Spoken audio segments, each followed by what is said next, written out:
안녕하세요. 2025년 하늘이 묵상가기도 오늘은 4월 28일 월요일입니다. 먼저 이번 주 암송구절 소리내어 외워보겠습니다. 하나님이여 내 속에 정한 마음을 창조하시고 내 안에 정직한 영을 새롭게 하소서. 시편 51편 10절 말씀. 계속해서 오늘의 묵상 말씀 시편 51편 1절로 2절까지 저와 함께 정독하겠습니다. 하나님이여 주의 인자를 따라 내게 은혜를 베푸시며 주의 많은 긍휼을 따라 내 죄악을 지워주소서. 나의 죄악을 맑게 씻으시며 나의 죄를 깨끗이 제하소서. 아멘.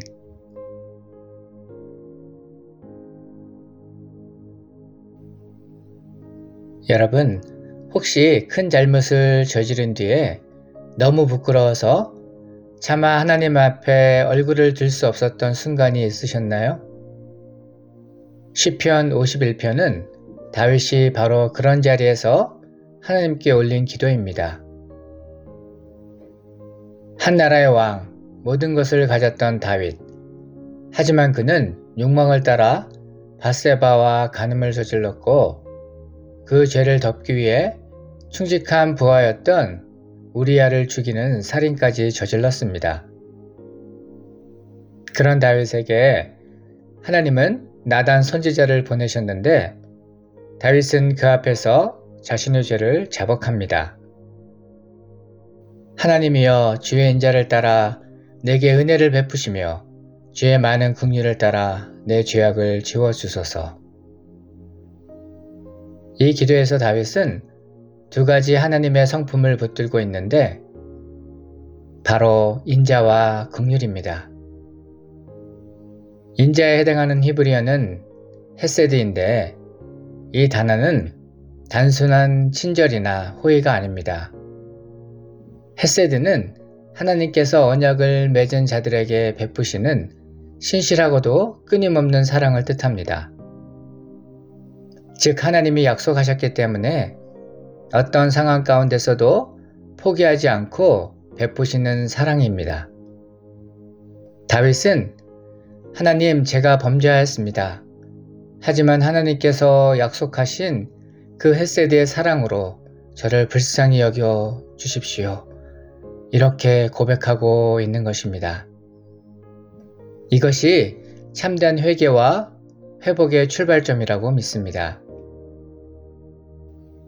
회개 가운데 다윗이 붙든 하나님의 또 다른 성품은 긍휼로, 이에 해당하는 히브리어는 라하밈입니다.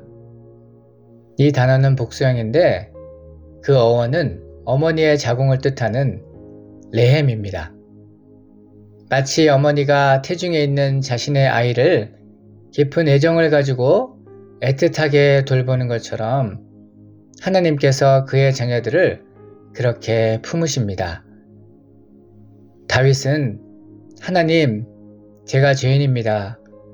하지만 당신의 긍휼은 내 죄보다 더 크다는 것을 믿습니다. 저를 어머니의 자궁 같은 자비로 품어주시고 내 죄악을 지워주소서. 이렇게 간절히 구합니다. 그리고 다윗은 자신이 지은 죄가 단순한 실수나 유혹의 결과가 아님을 분명히 인정합니다. 여기서 죄악에 해당하는 히브리어는 회사로 반역, 고의적인 배신을 의미합니다. 다윗은 자신이 지은 죄가 단순한 실수가 아닌 하나님께 반기를 들고 하나님의 주권을 의도적으로 무시한 행위였다는 것을 고백하고 있는 것입니다. 이처럼 진짜 회개는 자기 죄를 있는 그대로 마주하는 것으로 자기를 합리화하거나 변명하지 않은 데서 시작됩니다. 2절에서 다윗은 이렇게 기도합니다. 나의 죄악을 맑게 씻기시며 나의 죄를 깨끗이 제하소서. 여기서 씻기다에 해당하는 히브리어는 카베스로 옷을 3개 두들겨서 때를 빼는 고된 세탁 작업을 말합니다. 그러니까 단순히 죄악의 표면만 닦아 깨끗하게 보이게 하려는 것이 아니라 속까지 깊이 스며든 죄의 흔적까지 철저히 없애달라는 간절한 요청입니다. 그리고 깨끗이 지하소서에 해당하는 히브리어는 타르로 이것은 제사 드리기 전 행해지는 정결 의식을 가리킵니다. 즉 다윗은 단순한 용서 이상을 구하고 있습니다. 하나님, 제가 다시금 주를 예배할 수 있기를 원합니다. 제가 하나님 앞에 다시 설 수 있도록 회복시켜 주시옵소서 라고 하나님과의 관계 회복을 간절히 소망하고 있는 것입니다. 다윗의 기도는 단지 죄송해요, 용서해 주세요가 아니라 나는 하나님 없이는 다시 설 수도 다시 살 수도 없습니다 라는 처절한 고백이었습니다.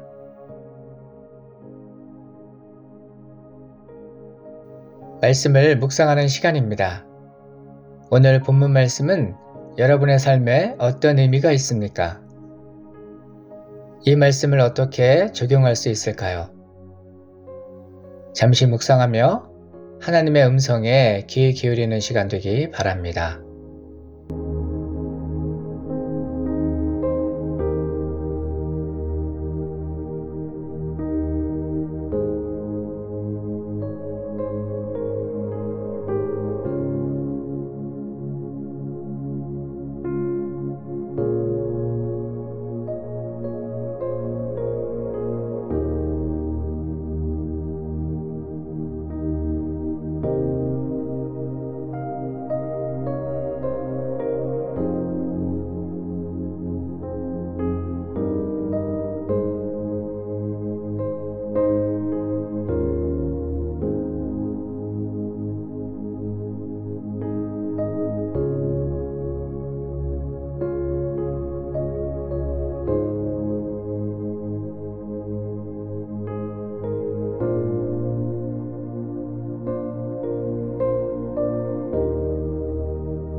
살다 보면 죄의 무게가 너무 커서 마음이 짓눌리고 하나님의 임재가 멀게만 느껴질 때가 있습니다.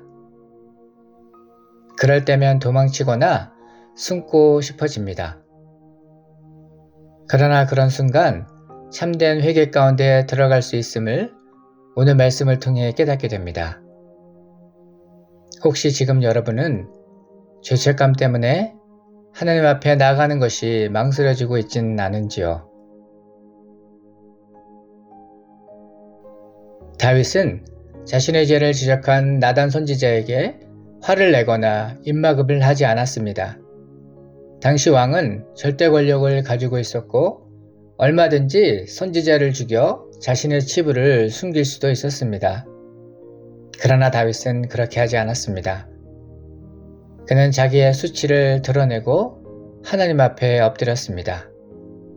이것이 참된 회개의 시작이라 믿습니다.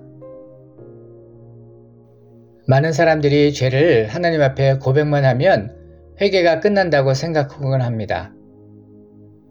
그러나 회개는 단순한 고백을 넘어서 하나님의 은혜가 임해야 비로소 온전해집니다. 그리고 그 은혜는 성령님께서 우리 마음을 비추실 때 시작됩니다.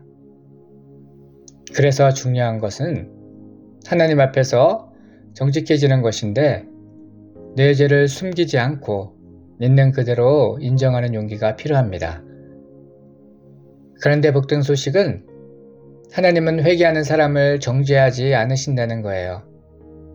오히려 하나님은 우리가 회개함으로 막혀있던 마음의 벽이 무너지고 잃어버렸던 구원의 기쁨이 다시 살아나길 원하십니다. 내 죄를 자백하는 것은 부끄러운 일이 아니라 회복으로 가는 첫 걸음입니다. 예수님은 우리의 그런 부끄러운 죄까지도 대신 짊어지시고 십자가에서 피를 흘려 주셨죠. 그 보혈의 은혜로 우리는 깨끗함을 입게 되었는데 십자가 앞에서 정직해질 때 그 능력을 힘입을 수 있습니다. 죄의 깊은 신음이 끝나는 그곳에서 복음으로 말미암는 회복이 시작되는 줄 믿습니다. 하나님은 오늘도 다윗처럼 정직한 심령으로 회개하는 자를 기다리고 계십니다. 바라기는 하나님의 헤세드의 사랑과 레헴의 긍휼을 힘입어 오늘도 죄악에서 건진받고 회복되어 온전케 되는 저와 여러분 모두 되기를 주님의 이름으로 부탁드립니다.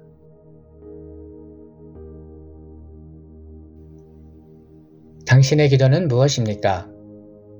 이 시간 다음의 기도 제목을 가지고 결단하며 기도하겠습니다. 정직한 심령으로 자신을 직면하고 숨겨진 죄를 하나님 앞에 드러낼 수 있기를 하나님의 헤세드와 레헴을 의지하여 죄책감 대신 회복의 은혜를 붙들 수 있기를 성령의 조명과 인도하심으로 형식이 아닌 진심 어린 회개의 삶 살아가기를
계속해서 중보기도 제목을 가지고 기도하기 원하는데요.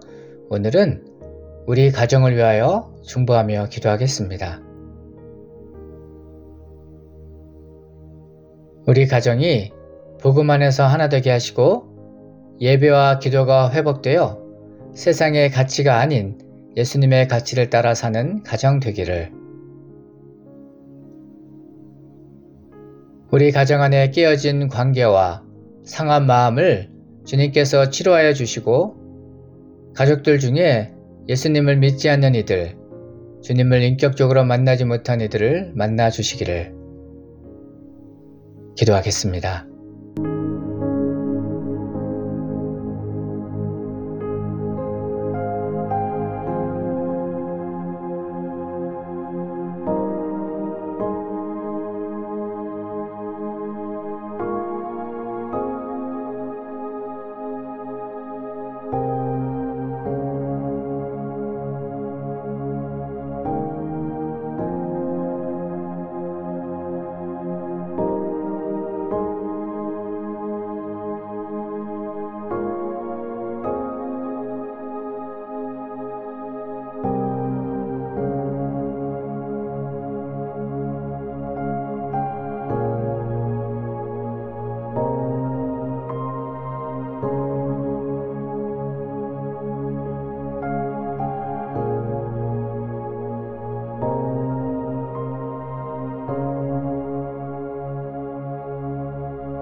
하나님 아버지, 우리는 종종 죄의 무게에 눌려서 주님 앞에 나아가는 게 두려울 때가 있습니다. 너무 부끄럽고 그냥 숨고 싶을 때도 있습니다. 그런데 오늘 말씀처럼 진심으로 회개하는 자를 주님은 절대 외면하지 않으시고 품어주시고 회복해 하신다는 것을 믿습니다.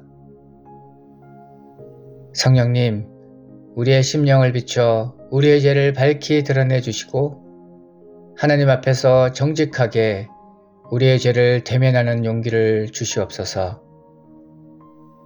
주님의 헷세드의 사랑으로 우리를 감싸주시고 어머님 품 같은 긍휼로 우리를 회복의 길로 이끌어 주시기를 원합니다. 예수님의 십자가, 그 보혈의 은혜를 붙잡고 다시 주님의 얼굴을 구합니다.